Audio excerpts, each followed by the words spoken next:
Good day, and today we're going to talk a little about Herman Melville and his Moby Dick. But before we get there, we'll talk a little bit about the time period that Herman Melville was writing in and the time period of the whaling ships. So we'll start with a little bit of history for you. So you need to have a general understanding of the movements Moby Dick was born out of, and this includes background on the Age of Reason, the ideal of Romanticism, Transcendentalism was picking up in the United States at the time. Other writing periods such as the Gothic and Anti-Transcendentalist movements were also starting at the time as well. So let's start with what Romanticism was. Now, the first major movement in American literature following the Age of Reasoning with the American Revolution would be Romanticism. Now, this was a movement in art, literature, and music dating from the late 1700s to the mid-1800s. And Romanticism is characterized by the 5 I's, the idea of imagination, intuition, idealism, inspiration, and individualism. Let's start with imagination. Because of the sense of reason and logic that was so heavy-handed right before this time period, the Romantics emphasize imagination over logic and reasoning.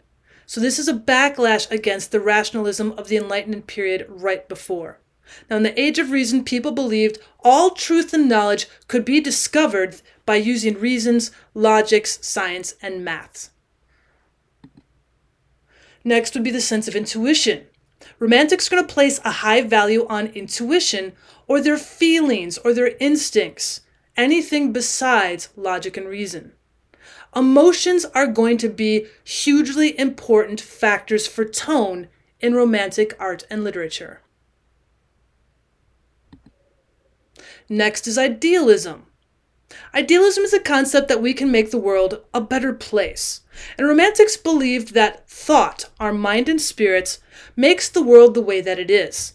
Thus, positive thinking actually makes the world a good place. For example, if you're thinking the world is good, that it's full of good people, then it is. They were very optimistic about their life. Next is inspiration. Romantics believed that artists and writers make their art through spontaneous inspiration. Now, in art, this includes visual art, the written word, and music. They believed it was more important to follow your feelings and impulses than to try to get things exactly correct or technically perfect. And then we have the sense of individualism. Romantics celebrated the individual. They believed people should listen to their own feelings and their own moral compass to guide their actions and to find what is good and right, rather than just following what society says. They thought people should march to the beat of their own drummer. In other words, there are no universal truths. You, as an individual, must search for your own truth. The next period we want to talk about is Transcendentalism. Now, this is a uniquely American philosophy, and its heyday was around 1820 to about 1830. Now, Transcendentalism is going to draw heavily on Romanticism. Its believers are going to value the same things that the Romantics valued. However, Transcendentalists also believed that God is still a factor, that God is in nature and in humanity. And this divine spirit was called the Oversoul. Now, this belief was a response to the idea of God as a divine watchmaker, in which Age of Reason thinkers like Franklin and Jefferson would have believed in. The next movement we're going to look at is Gothic literature. Now, Gothic literature arose around the same time as the Romantic movement, around mid-1700s, and was wildly popular in the United States up until about the time of the American Civil War around 1860. Both Gothic and Romantic writers were reacting to the Age of Reason, and both wanted to free the imagination. However, where our Romantics are thinking if you put out positive thinking, there are naturally good people in the world, Gothics saw potential evil in the individual, while Romantics are going to see hope in an individual. Some of the Gothic conventions you're going to see in literature would include ancient castles and decaying estates and weird or haunted places in their setting. Their plot lines are going to happen to have supernatural events and strange and terrifying places, maybe even extreme situations such as murder, torture, or revenge. These situations are going to bring out man's true nature, that it's not good but even evil. Your characters might have insane male characters. They might have these beautiful women who are dead, who are always on a dying effect. And certainly they'll have supernatural characters. You might have ghostly sounds. You might have demons that are affecting characters. And you might even have monsters such as werewolves or vampires. Now, a Gothic convention is going to be the macabre. It's going to include gruesome and horrific details of death and decay. It's going to have a very dark atmosphere. A lot of the description that you're going to get sets this tone of this very dark and horrific, maybe a decaying kind of nature around you. So when we talk about what Gothic conventions would be for subjects, a lot of times it's the unknown. You don't understand what's going on around you, but you're going to try and figure it out. There could also be the fantastic going on. Maybe there seems to be something positive, but again, it's very supernatural. But more often, you're going to have a demonic or insanity type of a subject where the characters are beginning to slowly question everything. They might be losing their minds, or maybe there's some sort of demonic presence that is pushing the plot line. And of course, just like the Romantics, since it is in the same time period, they are going to be concentrating on the human heart and the mind, the emotions. And then, of course, you're also going to have the Anti-Transcendentalists. Now, Moby Dick itself is an anti-transcendentalist piece. Now, Anti-Transcendentalism was a 19th century literary movement around 1840 to the beginning of the American Civil War, about 1860, that focuses on the dark side of humanity and the evil and guilt associated with man's sinful nature.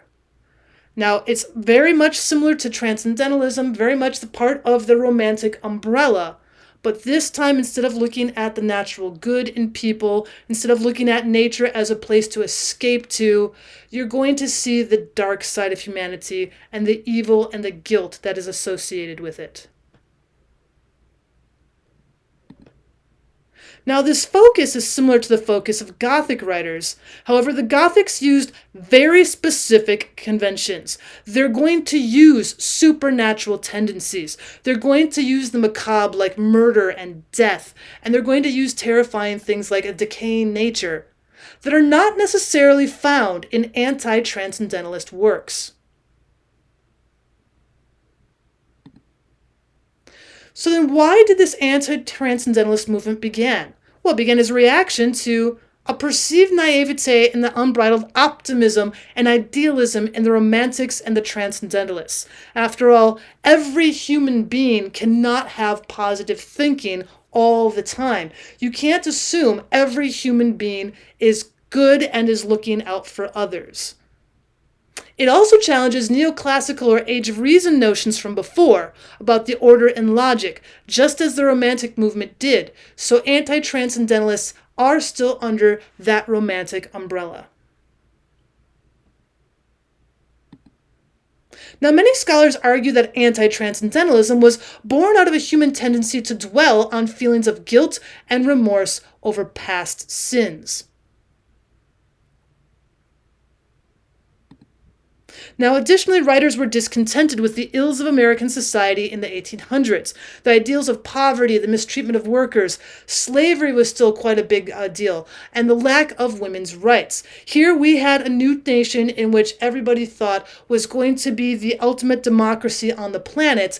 But now when you're looking in 30, 40, 50 years into this experiment of American democracy, you still see poverty and the mistreatment of workers and the lack of women's rights and slavery still happening. And so the discontentment with the ills of American society really hones in on the anti-transcendentalists. These writers view society's moral dilemmas through a negative lens. Now, Romantics will also look at these topics, but they thought these problems could be solved with positivity and good hard work. Anti-Transcendentalists did not believe this. So what are our key ideas we've learned so far? Man has a great potential for destruction and evil. He's inherently sinful, and evil is an overwhelming force working through the universe. Also, man is forever uncertain, forever running into his own limitations, and thus forever ineffective. You're bound for failure. There's not going to be a happy ending here. Now, like the Romantics and the Transcendentalists, Anti-Transcendentalists believed there were no universal truths, that once again, we should find an individualized truth. However, once you found that truth, it's going to be usually disturbing and awful. And like the Gothics of their time, Anti-Transcendentalists also believed that extreme situations brought out man's true nature, and that this nature was not good. Now, we keep talking about nature. The Romantics bring up nature. The Gothics are using nature. The Transcendentalists and Anti-Transcendentalists discuss nature. Well, nature is a vast and incredibly powerful place. When we talk about nature, we're talking about the world outside of us, the world outside of civilization. And as it is a creation of God, it cannot be fully understood by man. And as you go out and encounter nature, it can bring out the struggle between good and evil. And so sometimes that man versus nature conflict can bring out man's evil side. And sometimes nature itself can be the evil entity, and man might be trying to work for good, but nature is powerful, and man is weak, and thus he must fail. Now, the writing style of anti-transcendentalism is going to be very raw and morbid diction. It's going to be straightforward. You're not going to hear any sugar-coated people are inherently good anywhere. You might also get some of that Gothic tendencies of getting this gloomy, horrific, even disgusting diction. There's going to be a strong focus on the inner struggles of the protagonist, the interest in the inner mind and the internal conflict. Protagonists are often haunted by some mental problem or past sin, and they're usually alienated from society. And unlike any of the others, the Transcendentalists, the Gothics, you're going to see with the Anti-Transcendentalists a very heavy use of symbolism. When we look at things from Herman Melville or perhaps Hawthorne, symbolism is going to be a key defining element of what your characters are going to do. And that's where I'd like to stop our part 1, because in part 2, we're going to talk more about Herman Melville's Moby Dick, the specific novel itself. So thanks for stopping by to learn about the time period that Herman Melville was writing in. If you have more questions about anti-transcendentalism, maybe more questions about the previous histories, maybe more about the Gothic movement or the Transcendentalists or the Romantic movement itself, please leave a comment down below. Tell me the questions that you have, and we'll see if we can answer them in another video. Otherwise, look out for part 2, in which we discuss the background of Herman Melville and the story of Moby Dick itself. Thanks for stopping by.